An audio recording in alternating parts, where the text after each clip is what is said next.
Og vi skal fra vin til svin, for å si det sånn. Den norske interessen for å investere i Russland har nemlig økt etter president Dmitrij Medvedevs Oslo-besøk i forrige måned. Konflikten mellom Telenor og selskapets russiske partner la en klam hånd over investeringslysten i mange år. Men nå, fremtiden ser tryggere og lyser ut, og interessen øker.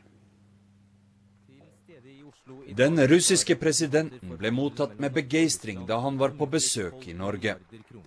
Det ga et viktig signal at Russlands president og Norges statsminister satt i panelet under det første norsk-russiske næringslivsseminaret.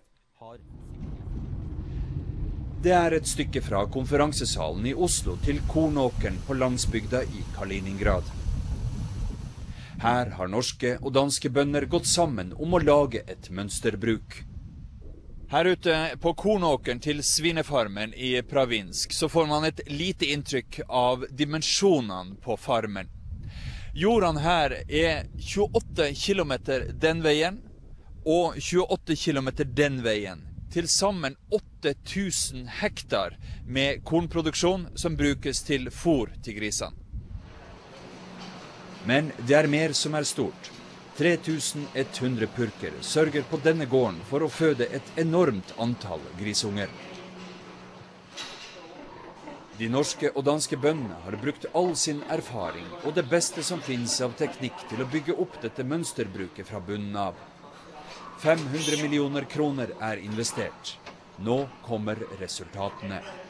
I år 2010 der regner vi med å få født omkring 80.000 grise, og neste år, 2011, er vi oppe på helt full produksjon, og der skulle vi gerne få født mer enn 100.000 gris. Det fødes gjennomsnittlig 12 griser hver time hele året rundt på denne gården.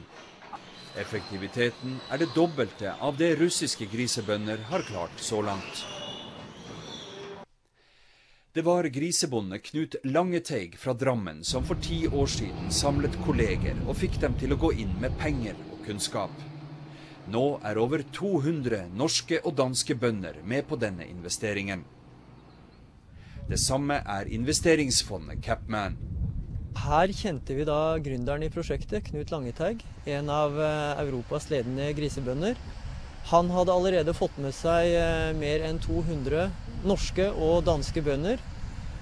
Det sikret at man fikk en kompetanseoverføring fra Skandinavia til Russland som er helt unik, som igjen har sikret de enormt gode produksjonsresultatene. Gründeren selv understreker at uten all støtte og hjelp de har fått fra russiske myndigheter, hadde dette aldri gått. Russiske myndigheter ser på det dansk-norske selskapet som et fyrtårn innen fornyinga av det russiske landbruket. Den norske regjeringa har nå nedsatt et nytt nordområdeutvalg som skal se på hva norske myndigheter kan gjøre for at norsk næringsliv skal øke sin interesse for Russland. Ja, vi har nå nettopp fått gått opp grenselinja i nord, og det betyr at det er skapt en ny mulighet for samhandling mellom Norge og Russland. Det betyr at innenfor fisk, innenfor olje og gass, innenfor den biomassen som er, innenfor skipsfart, innenfor transport, innenfor logistikk, så finnes det veldig mange muligheter.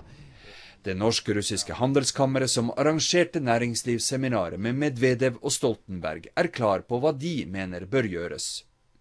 Vi tror at det bør legges mer vekt på en helhetlig strategi for Norge og Russland i nært samarbeid mellom næringsliv og myndighetene, og vi tror at nettopp dette samspillet mellom myndigheter og næringsliv er veldig viktig.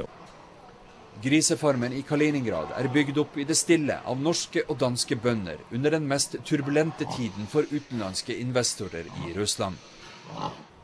De har lykkes, og kanskje skyldes suksessen den enkle bondefilosofien om at man må så før man høster.